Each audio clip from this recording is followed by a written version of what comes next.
Le 3 juillet 2021, Johan, qu'est-ce qui s'est passé? Un gros combat pour moi, gros combat pour le White Lion. Je devenais champion de l'organisation CFFC située à Philadelphie. À Philadelphie. Et pourquoi on parle de ça en début d'émission? Parce que t'as détrôné un champion qui s'appelait Evan Cutts. Yes, exactement. Cette fin de semaine à l'UFC, il y a un gars qui s'appelle Sean Brady, qui vient de Philadelphie, qui compétitionnait aussi à CFFC. Exact. Il a été champion. Juste avant moi. Avant Cutts, donc? Exactement, ouais. Il est passé, dans le fond, lui, à l'UFC, donc la ceinture est devenue vacante. Puis c'est un combattant de l'UFC en ce moment qui s'était battu contre Evan Cutts, Basile Hafez, qui se battait contre Evan Cutts pour la ceinture. Hafez avait perdu, donc Cutts avait gagné. Ça a été un gros combat, 5 rounds de 5 minutes. Puis par la suite, j'ai été passé le TKO au deuxième round à Evan Cutts pour être champion de l'organisation. Donc, un ancien champion de CFFC, Cage Fury Fighting Championship, qui est allé chercher probablement la plus grosse victoire de sa carrière cette fin de semaine, puis était juste avant toi champion de la même organisation à laquelle tu as été. Ça a été ton tremplin d'ailleurs pour l'UFC aussi. Très belle organisation. Contender. Ouais, CFFC, moi, j'ai adoré combattre là-bas à Philadelphie. Vraiment, là, très belle organisation. Très bien accueilli en tant que combattant. J'ai rien à dire de négatif sur cette organisation-là. Et j'ai hâte de voir. T'as sûrement rien de négatif à dire sur Sean Brady, sa performance contre Leon Edwards. Peut-être un peu plus de négatif sur Edwards. On revient sur l'UFC Londres et bien plus aujourd'hui au SOS Podcast. Bienvenue tout le monde. SOS! Attention, ça va frapper. Spectaculaire, flamboyant. Des athlètes de haut niveau. Des champions des arts martiaux. Préparez-vous, le combat commence. Dans l'octogone, Ben Baudouin. SOS Podcast! Eh oui, bienvenue tout le monde, Ben Baudouin, pour un autre épisode du SOS Podcast. Merci de nous suivre, merci d'être avec nous dans cette aventure des arts martiaux mixtes en balado-diffusion propulsé par Cube Radio et TVA Sport, toujours en compagnie de mon bon ami Johan Lennes. Et oui, on va revenir sur l'UFC Londres cette fin de semaine. Quelle performance de Sean Brady contre l'ancien champion Leon Edwards. Il y a également en demi-finale Carlos Ulberg qui est allé chercher une grosse victoire contre Jan Blachowicz. Également à l'émission aujourd'hui, analyse, on met la table et avec même des commentaires, Johan, des deux combattants qui seront en finale du gala UFC présenté cette fin de semaine du côté de Mexico City, l'UFC qui retourne au Mexique avec le visage des arts martiaux mixtes mexicains, Brandon Moreno, qui sera en finale contre Steve Erceg, duel important chez les poids mouches. On aura quelques commentaires des deux combattants finalistes cette fin de semaine. Et on l'espère, et là je veux pas... je mets ça avec un gros si quand même, là, parce qu'il y a un peu d'incertitude avec l'invité qu'on doit recevoir. Un des meilleurs gars des arts martiaux mixtes, après toi, ou en tout cas, sur un pied d'égalité. Un bon Jack, comme on dit. Mick Dufort, qui va faire un gros combat à Samouraï dans quelques semaines. J'espère qu'il va être en mesure de nous rejoindre d'ici la fin de l'enregistrement pour mettre la table pour ce combat-là. Johan, Sean Brady, une leçon, là. Il a mis Leon Edwards dans sa petite poche en arrière là, en fin de semaine. Ah, dominant. En plus, c'est son style. On le sait qu'il est comme ça. Il met la pression. Une lutte. Il semble être très fort, même à 170 livres. Ouais. Je me demande combien il pèse dans la cage le soir du combat. Là. Mais vraiment, le dominant. J'ai hâte de voir. Ça semble être une revanche qui s'en vient contre Belal pour lui. Là. Ça semble être ça qui se dessine. Si Belal gagne à Montréal. Exactement. C'est ce qui s'en vient. Donc vraiment, mais quelle performance dominante. Comme tu l'as mentionné, là, vraiment, là, c'était pas n'importe qui avait en avant de lui. C'était Leon Edwards, qui était l'ancien champion, qui était un des plus grands champions qu'on a eu. Vraiment, d'être aussi dominant que ça en dit long sur ce qui s'en vient pour lui, Brady. Là. Exactement. Il est d'ailleurs devenu aspirant numéro 1 dans les classements officiels de l'UFC. C'est des classements qui demeurent subjectifs, mais quand même, les gens ont été très, très, très impressionnés par sa performance. Et là, tu parlais de potentiel combat de championnat contre Belal Mohamed. C'est sa seule défaite en carrière. Il y a Shavkat Rakhmonov, là, lui, qui est blessé. Mais alors, là, est-ce que ça va faire un Arman Tsarukyan, là, dans le sens où t'es blessé, tu peux pas combattre, tu perds ta place, puis tu te fais dépasser par quelqu'un d'autre qui lui est actif? Je pense que tout dépendamment de comment va aller le combat à Montréal, tu sais, ça va être quel genre de combat qu'on va avoir là. Mais c'est sûr que avec un combat comme ça, c'est lui l'aspirant, c'est lui le prochain au titre. Là. On ne peut que lui donner son combat de championnat. Peu importe, ça va être qui le prochain champion, je pense qu'il mérite sa chance. Là. Comment il a remporté ce combat-là? Tu l'as dit, pression constante, la lutte. Quand ça allait au sol, c'était pratiquement rendu impossible pour Sean Brady de se faire justice. Pas pour Sean Brady, Edwards. mais pour Edwards de se faire justice. Je veux dire, et je sais pas ce que tu as pensé, je sais pas si tu as vu ça passer, mais Dean Thomas, qui est un analyste de l'UFC, très grand entraîneur là, également en arts martiaux mixtes, a dit, lui, cette semaine, Leon Edwards, c'est un athlète, mais c'est pas un combattant. Et lui, il trouvait que Leon Edwards, ça fonctionnait pas, puis il n'y avait pas la volonté nécessaire pour se sortir de là et passer au niveau supérieur. Il manquait de volonté. La volonté du combattant, du guerrier. Mais je pense qu'on le voit là, chez Leon Edwards un petit peu, là, même à ses combats de championnat, ceux qui a gagné, tu sais, il y avait des speeches de motivation constamment dans le coin de ses entraîneurs. Tu sais, ça semble être familier chez eux, dans son équipe, de devoir le motiver puis le craquer. Fait que, tu sais, ça doit être quelque chose qu'on observe à l'entraînement, qu'on voit souvent. Tu sais, puis, mais oui, je suis d'accord que la motivation ne semblait pas là. Tu sais, il semblait à reculons, ne semblait pas être venu pour se battre. Tu sais, quand t'étais champion puis que t'as connu à du succès comme ça, un KO aussi spectaculaire contre Kamaran Usman pour aller chercher la ceinture, je veux dire, peut-être que là, c'est l'heure pour lui de passer le flambeau, mais chose certaine, Sean Brady a fait une performance dominante. Là. Et je sais pas ce que t'en penses, mais j'ai l'impression, c'est peut-être pas le style le plus spectaculaire. Il a fini ça en passant avec une guillotine. Ouais, on l'a pas dit. Round. C'est ça. Guillotine, quatrième round, après avoir dominé totalement les 4 premiers. Là, les 4 premiers rounds, a fini ça en fin de 4e round. Ça prenait de la force physique d'abord dans la position où il était pour passer sa guillotine. Le style de Sean Brady. Il n'y a pas grand-chose de plus efficace en arts martiaux mixtes qu'un gars qui est capable de lutter, qui va te maintenir en position sur ton dos.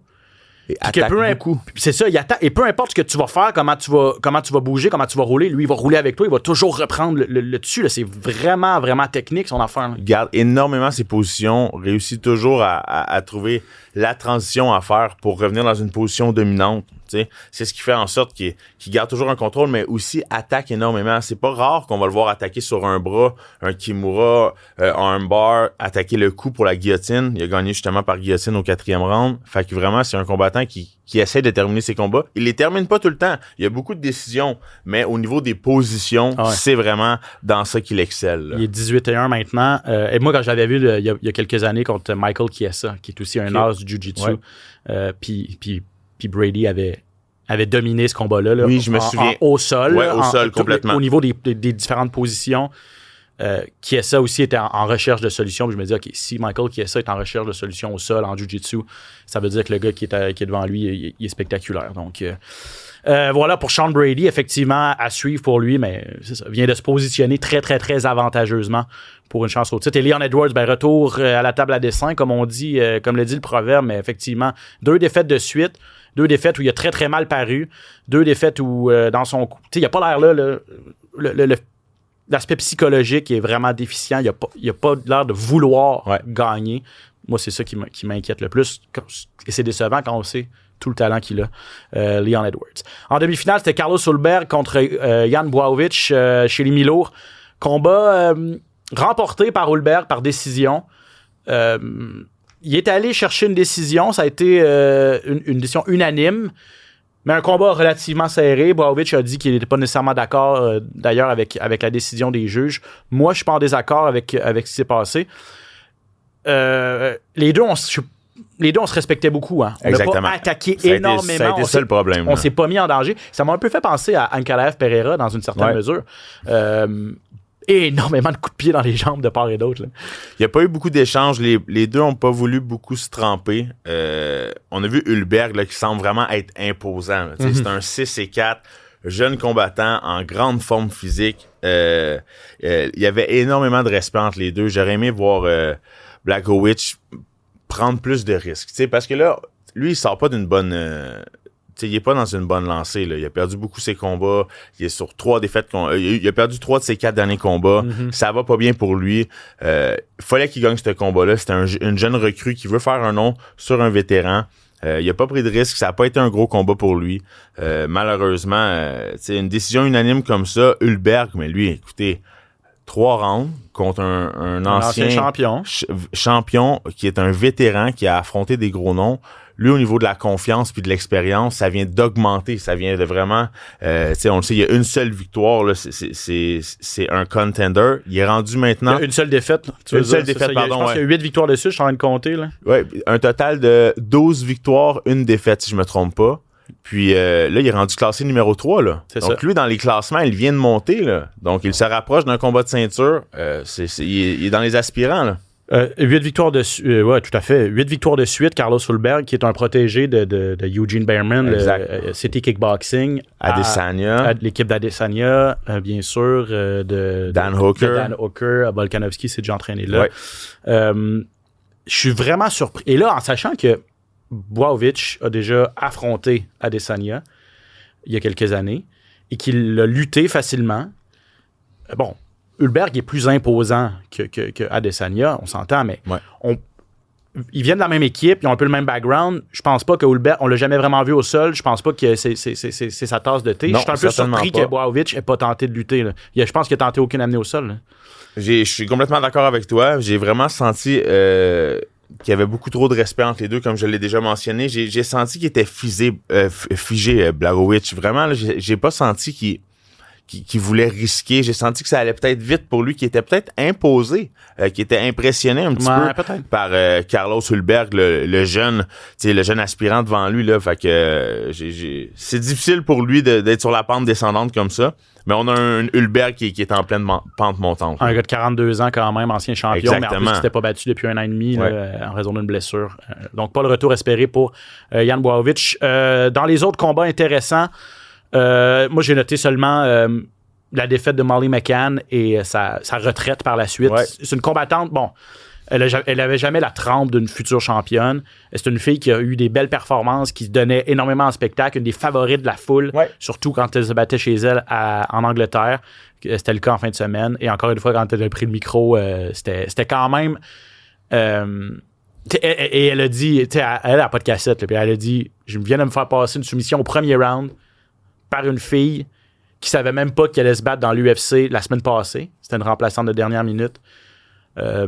Ça, c'est pas acceptable pour moi. Puis c'est pas acceptable pour... C'est pas le genre de choses que l'UFC devrait accepter non plus. Donc, je préfère me retirer parce que j'ai honte de cette performance-là. Il faut quand même le faire, là, à chaud dire ça. Être capable de dire ça, ça en dit long. Elle, bonne retraite parce que ça a été vraiment une combattante qui a donné un spectacle toute sa carrière. Exact. Puis vraiment, là, un bon repos pour elle. Voilà pour l'UFC Londres cette fin de semaine. Et de Londres, on passe au Mexique parce que l'UFC est de retour à Mexico City cette fin de semaine. Ça va d'ailleurs présenter sur les ondes de TVA Sport 2 ce week-end. Gala en intégralité à partir de 17h. En finale, mon cher Johan, Brandon Moreno, The Assassin Baby, qui affronte Steve Astro Boy Erceg. C'est un combat chez les poids mouches. Donc les 125 livres. Brandon Moreno, ancien double champion de cette catégorie de poids.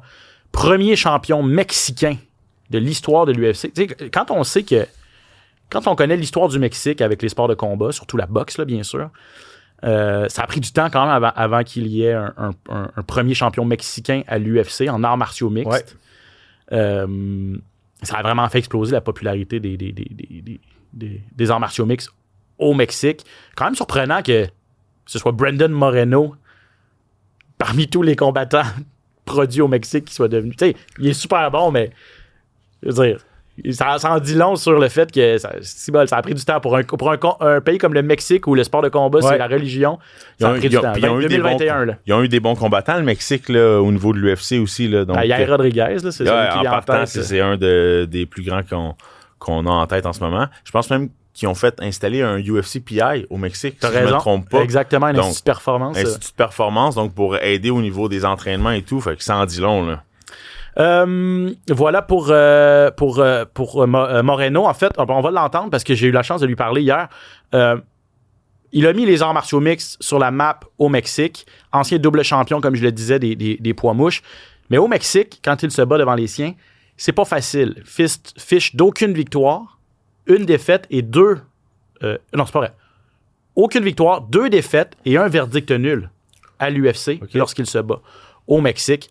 On peut l'entendre, Brandon Moreno, sur le fait de se battre devant les siens avec la foule et tout ça au Mexique. Man, fighting in my country is always special. You know, I'm very grateful with the UFC because they still give me this kind of spots, this kind of opportunities to show my job in front of my people here in Mexico, in my country. I'm taking this moment very relaxed. I feel very confident. I've been passing a lot of time with my coaches and talking about this new challenge in my career, and we feel so good and so confident to get the victory this weekend. Alors voilà. Et je lui avais demandé aussi, est-ce que la pression de la foule, là, il est très heureux, c'est une responsabilité pour lui là, de se battre devant les siens, tout ça, et de bien performer. Mais le fait qu'il n'a jamais gagné, est-ce qu'il y a une pression supplémentaire? Puis il dit, non, pas vraiment.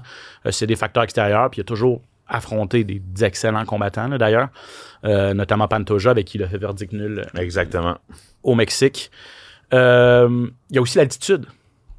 Toi, est-ce que tu t'es déjà battu en altitude? Non, j'ai pas eu à me battre.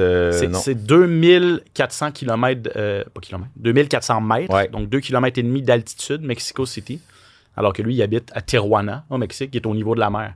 Puis là, il m'expliquait que ça fait une méchante différence. C'est sûr et certain. Là, l'entraînement doit être fait en conséquence et tout. Là. Ben, c'est ça. Là, il dit cette fois-ci, ben, là, je me suis entraîné dans les montagnes à Las Vegas. Wow. Il allait autour de Las Vegas faire du jogging dans les montagnes pour s'élever un petit peu. Il a fait des chambres hyperbares aussi au PI. Parce que je sais que Moreno, il s'entraîne énormément à l'Institut de performance au PI. C'est ça. Parce que moi, à chaque fois que j'y allais, je le voyais tout le temps. Ah ouais, hein? Donc vraiment, je sais qu'il est vraiment investi avec l'organisation. Il est aimé de l'organisation. Donc vraiment... moi, c'est un personnage, c'est quelqu'un que j'adore beaucoup. Il a énormément d'expérience. En 32 combats, il n'a jamais subi la défaite, que ce soit par soumission ou KO, n'a jamais été mis hors de combat. Il n'a jamais perdu avant la limite. Hein, il est durable, c'est un combattant durable, c'est incroyable. Classique, classique mexicain. Ouais, exactement. C'est le typique. Le typique combattant mexicain, parce que c'est ça, c'est pas le gars le plus talentueux. Là. Non, exactement. Mais il est durable. Mais sa volonté. Exactement. Steve Erceg, lui, de son côté, fiche de 12 victoires, 3 défaites. 3 victoires, 2 défaites à l'UFC. 2 défaites de suite, dont une en combat de championnat contre Alexandre Pantoja. Il s'est fait passer un dur KO à sa dernière sortie. Ouais, il revient de la France. Un gros knockout. Là. Ça va être de voir est-ce qu'il est capable de rebondir de ce KO-là. Parce qu'avant, quand même, Erceg était sur 11 victoires consécutives. Il était sur une très belle lancée là, avant les 2 défaites. C'est sûr que là, un gros KO comme ça contre Cara France, ça va être de voir est-ce qu'il est capable de rebondir. Je pense qu'il y a un bon combattant en avant de lui parce que Moreno, on s'entend, c'est pas le gars qui cogne peut-être le plus fort en avant de lui. Donc peut-être que l'aspect KO peut être mis en arrière un petit peu. Ouais. Mais écoutez, ça reste un combat très intéressant. Là. Avant ce KO contre Cara France, il s'était rendu en territoire ennemi, comme il va faire en fin de semaine, au Brésil, à Rio de Janeiro, à l'UFC 301, où il est passé vraiment à un cheveu de causer une énorme surprise et de battre le champion Alexandre Pantoja. J'ai demandé donc à Steve Erceg s'il y avait des leçons qu'il pouvait tirer de cette expérience-là qu'il pouvait potentiellement appliquer cette fin de semaine à Mexico. Mostly just the confidence that I can hang with the best in the world. That's what I got from that fight.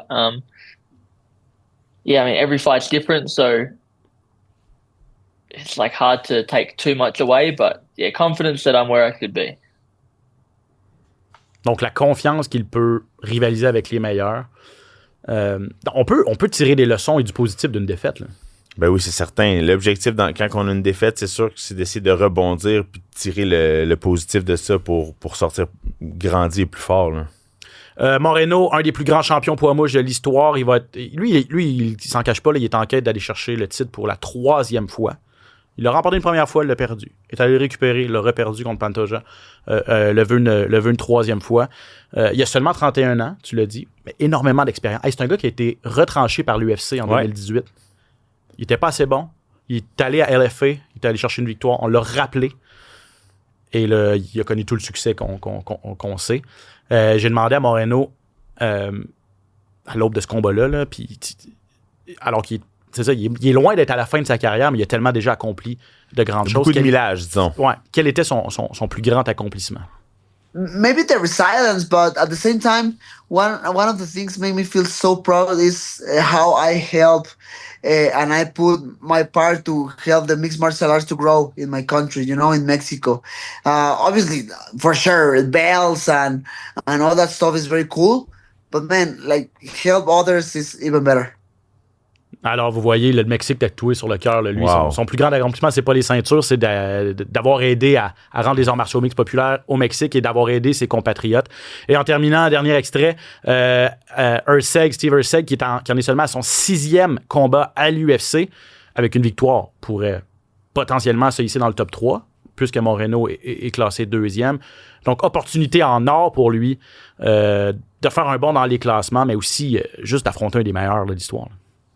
Oh, I mean, it's absolutely massive. I mean, it puts me in very good stead to get my way back to a title and that sort of thing. But more importantly for me is like when I look back in 20, 30, 40 years, I can rattle off the names of the people I fought, the place the place I competed in, and it's going to be a very cool thing.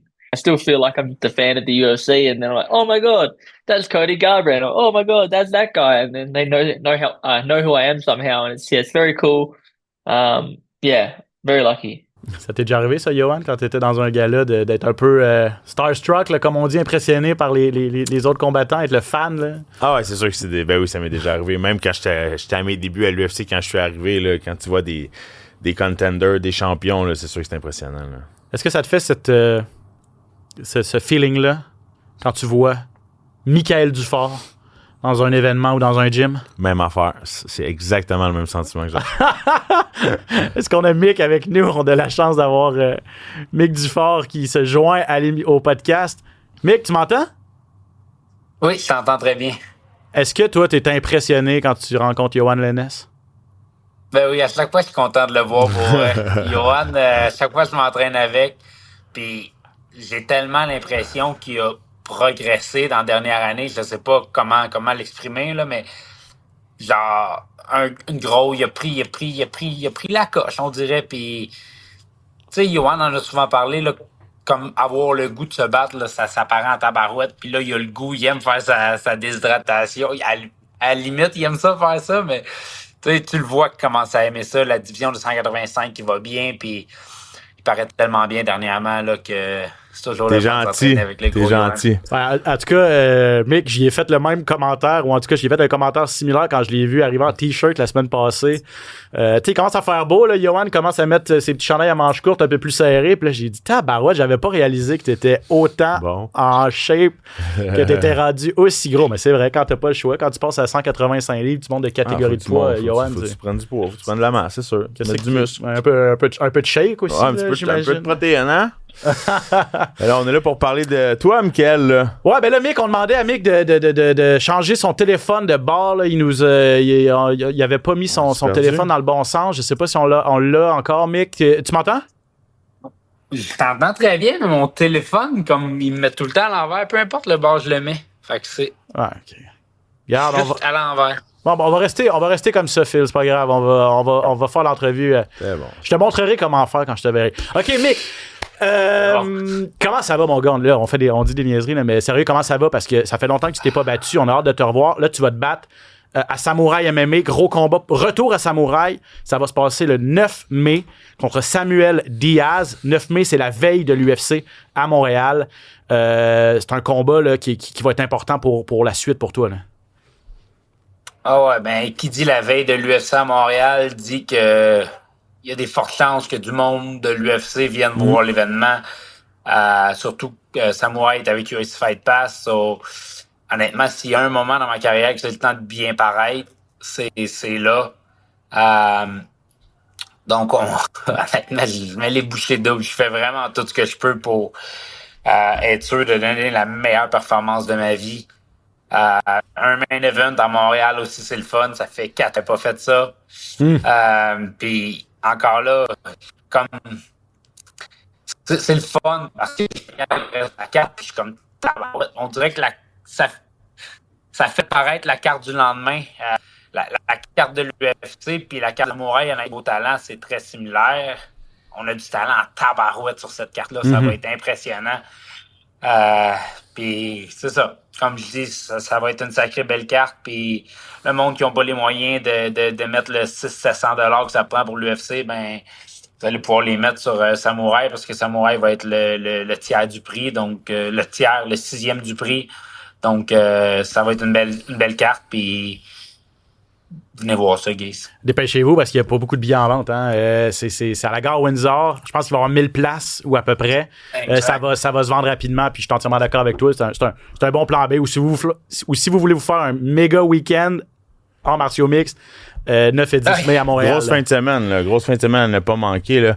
Mick, moi, je suis curieux de savoir parce que là, pour ceux, il y a peut-être des gens qui nous écoutent qui ne te connaissent pas nécessairement. Michael Dufort, c'est quoi, Michael Dufort? C'est en 13 combats, en 13 victoires, tu as 10 soumissions. Tu sais, on le sait, tu es un as du jiu-jitsu brésilien. Tu as 31 ans, tu t'es promené vraiment partout dans le monde pour te battre. Tu as fait PFL, tu es allé à Abu Dhabi, si je me trompe pas, combattre ici. Tu as été champion de l'organisation Titan FC. Donc là, pour toi, là, avoir la chance de combattre pour l'organisation de l'UFC, avoir un contrat pour l'organisation de l'UFC, c'est-tu quelque chose qui t'intéresse? C'est quelque chose que tu voudrais aller chercher? Ben, écoute, c'est un rêve d'enfance. C'est sûr que c'est ça que je cherche. Tu sais, c'est pas pour enlever rien à PFL, mais tu sais, PFL, c'est un beau plan B. C'était le fun comme plan B. J'embarquais un peu comme... Je suivais les pas Olivier, mais tu sais, j'avais pas goûté à l'UFC. Puis honnêtement, c'est de quoi que j'ai le goût de goûter. Puis c'est con, mais tant que j'ai pas touché à l'UFC, j'ai pas une carrière complète. Puis on dirait que je me reposerai pas tant que j'y ai pas touché, tant que je suis pas monté dans leur cage. Il manquerait juste ça, mettons. Là. Exactement. Honnêtement, accomplissement à MMA, j'ai tout fait, je pense. Autre que l'UFC. J'ai affronté des vétérans de l'UFC, j'ai bien performé, j'ai eu des Fight of the Night à gauche, des Fight of the Night à droite, j'ai eu des soumissions extrêmement rapides, j'ai eu des quick finish, j'ai quand même fait le tour du monde grâce à ça. Là, s'il manque un truc que je veux cocher sur ma carrière en martiaux mixtes qui me manque, c'est vraiment l'UFC. Puis je me reposerai pas tant que j'ai pas touché à ça, honnêtement. Sur papier, Mick, c'est un gros défi quand même. Là, c'est sûr que Diaz, 10 victoires, 2 défaites, toutes ces victoires avant la limite, 5 KO, 5 soumissions, puis là, il y a 7 victoires de suite au premier round. Okay? Ça, c'est sur papier, par exemple. Ouais. J'imagine que toi, tu as regardé des vidéos. Moi, j'en ai pas regardé, puis c'est un peu difficile de savoir le niveau d'opposition qu'il a affronté. Il s'est sûrement battu beaucoup au Brésil. Là, c'est un Brésilien. Fait que c'est qui Samuel Diaz, puis quel genre de défi il représente pour toi? C'est un gars qui paraît bien, je pense, contre la tierce qualité un peu des fighters. Je pense vraiment qu'il a choisi m'affronter en se disant il est sur sa fin de carrière. Puis j'ai été là, comme j'ai affronté des gars comme Jess Ronson qui avait 32 ans, qui revenait de l'UFC, puis dans ma tête, j'étais comme fini le Jess Ronson, là, je vais passer au travers. Puis honnêtement, je suis juste dans mon prime. Je pense vraiment qu'il m'a choisi en se disant que j'allais le monter. Mais au final, je te dirais que c'est moi qui l'ai choisi. Puis je prends un gars qui est dans son prime. Puis je prends un gars qui est agressif. Un gars qui a juste des victoires au premier round. C'est un gars qui va arriver pour finir au premier round. Il veut pas changer sa routine. Il sait c'est quoi sa recette gagnante. Il sait que ça fonctionne. Mais il sait que ça fonctionne contre les gens qu'il a affrontés. Honnêtement, ça c'est peut-être juste moi, mais je pense que je fais partie de l'élite mondiale. Puis, écoute, niveau talent, je comprends pas pourquoi je suis pas dans l'UFC. Honnêtement, niveau talent, j'ai tout ce qu'il faut.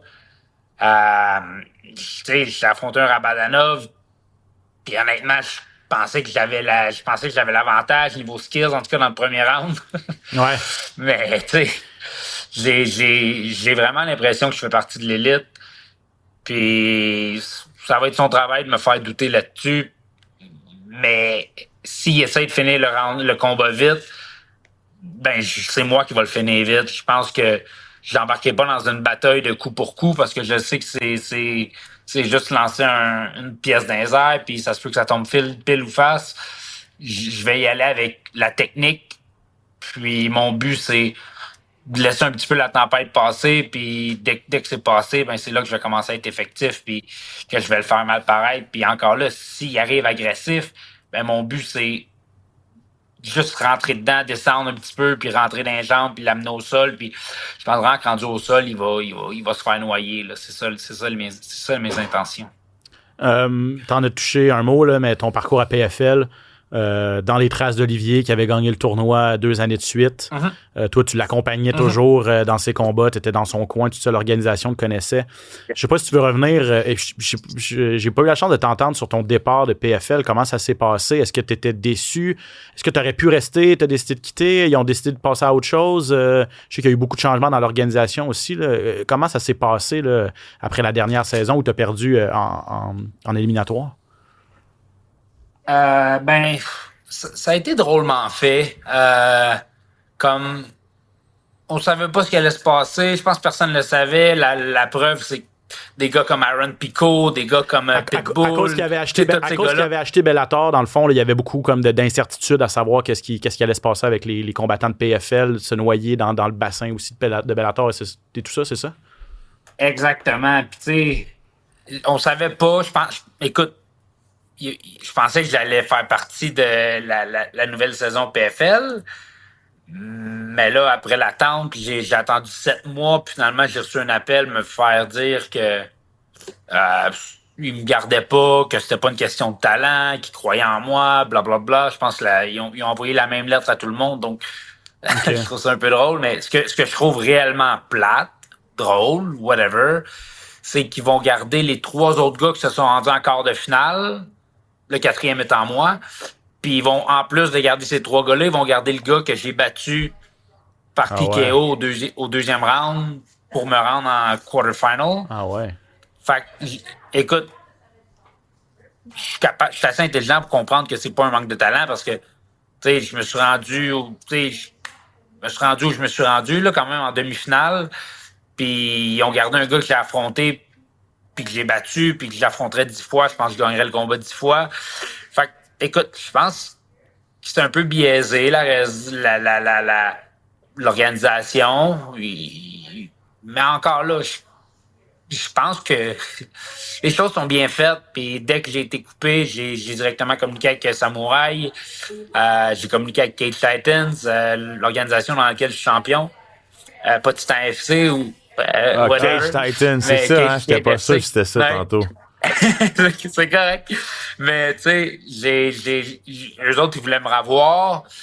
Puis, Daniel m'a juste parlé que l'UFC à Montréal, tu sais, il allait avoir des yeux sur cette carte-là. Puis, j'ai dit, OK, peu importe, je m'en fous. Je veux même pas savoir pour combien je me bats. Je veux juste me battre pour cette carte-là parce que, first, c'est à Montréal. Je me bats devant mes fans. Ça fait 4 ans que j'ai pas fait ça. Puis je vais me battre devant ces gens-là là, qui ont le plus de pouvoir dans le monde des arts martiaux mixtes. Exact. Donc, ça pourrait être ma porte d'entrée à l'UFC. Puis, écoute, comme je dis, c'est peut-être fait pour le mieux. Là. Échanger PFL pour l'UFC, c'est de quoi que je ferais à tous les jours de ma vie. Là. Ah, c'est sûr.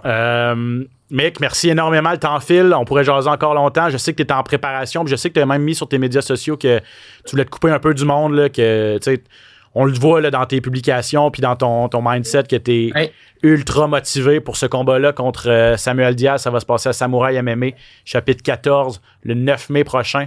Merci, mon ami, d'avoir pris le temps. Toujours le fun de te parler.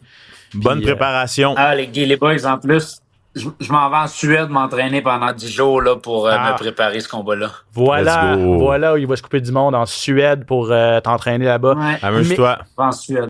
Amuse-toi, mais Let's go. Travaille fort en masse. J'ai très hâte de voir ton combat et de te revoir finalement à Montréal. Ah, effectivement, je suis pas inquiète. Mick, merci mon ami. On se reparle. Salut Mick. On se voit en fait avant Samouraï. Thanks les boys, à bientôt. Puis merci de m'avoir amené dans le pas gentil. Ciao, man.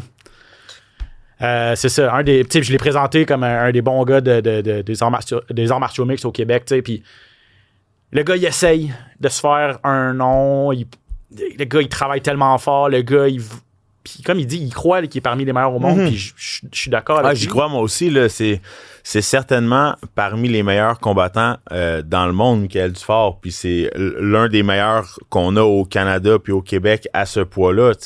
C'est un combattant qui n'a pas été capable de percer à l'UFC, mais il s'est battu dans les meilleures organisations. Il n'a pas eu sa chance. Puis c'est un finisher. C'est un gars qui termine ses combats. C'est un gars qui est très spectaculaire. Donc vraiment, là, s'il peut avoir la chance de faire une grosse performance à Samouraï, j'espère que les portes de l'UFC pour lui vont s'ouvrir. Exactement. Et Dana White devrait être, en fait, on s'attend à ce qu'il assiste au gala de Samouraï MMA la veille de l'UFC 315 à Montréal. Donc, peut-être une invitation pour Mick, s'il performe bien, à la Contender Series pour aller subséquemment là, pour aller chercher un contrat. OK, on revient à l'UFC Mexico, puis là, très, très, très rapidement, parce que faut qu'on fasse l'émission. En demi-finale, Drew Dober contre Manuel Torres chez les légers. Drew Dober, vous savez à quoi vous attendre. C'est un vétéran, c'est un gars qui est là, qui est vieux comme les meubles.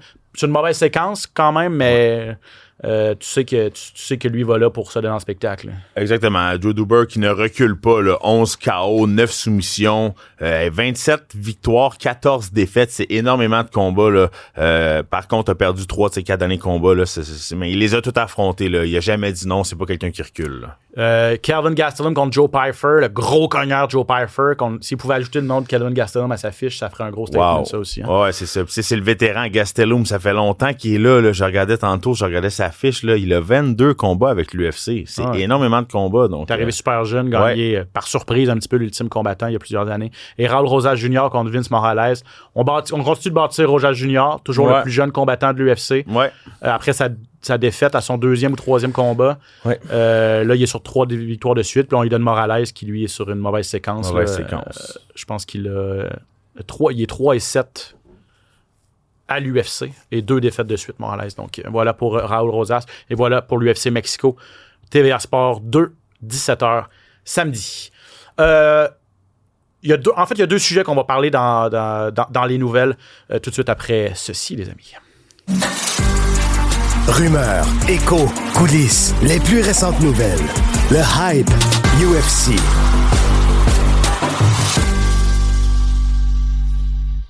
Ce ne sera pas le hype UFC exceptionnellement, ça va être le hype One FC et le hype John DiBella, québécois, montréalais, qui est allé rechercher son titre de champion intérimaire cette fois-ci quand même, mais dans une immense performance de kickboxing avec One FC au Japon. Il a battu par décision unanime Sam A. Là, je me lancerai pas à prononcer son nom en thaïlandais, là, mais Sam A, qui est une légende là, du kickboxing thaïlandais.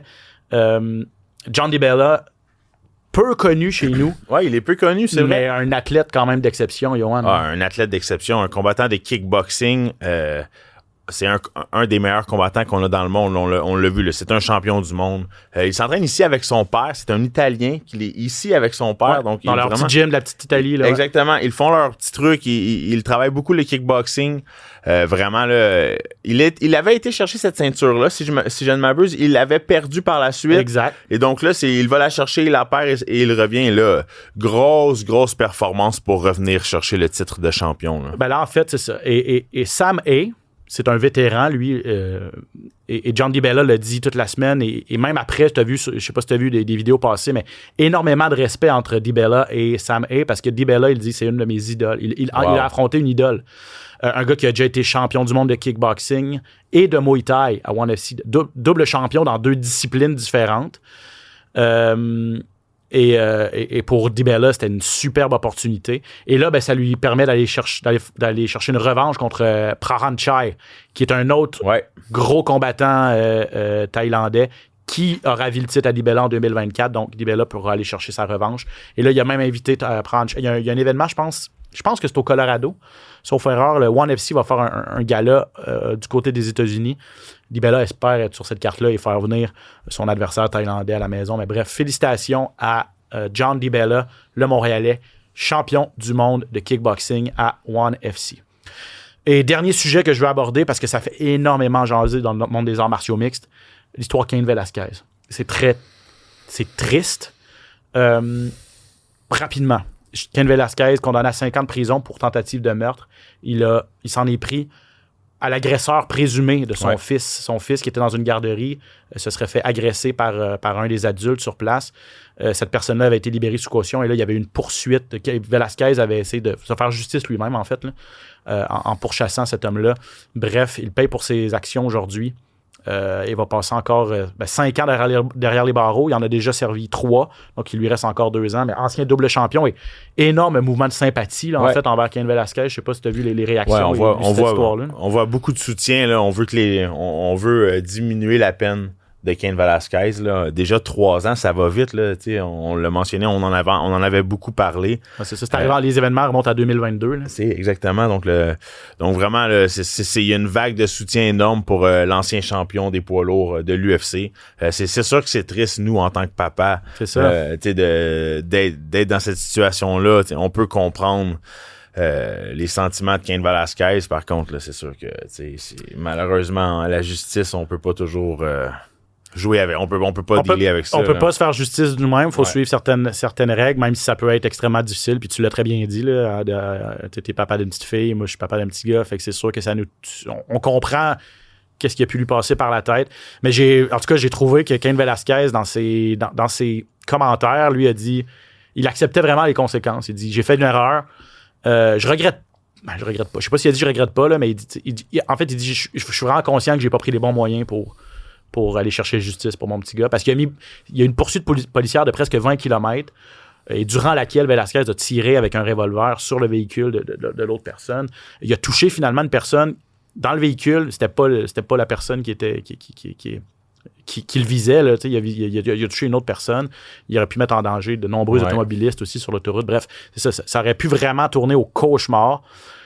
Donc, il accepte les conséquences de ses actes, mais n'empêche pas moins que c'est une situation qui est comme mi-figue, mi-raisin, parce que d'un côté, on est conscient qu'il ne faut pas qu'il a commis des gestes des gestes répréhensibles, mais de l'autre côté, la motivation derrière tout ça, difficile d'être insensible à ce qu'il a vécu et à ce que sa famille a vécu. Bref.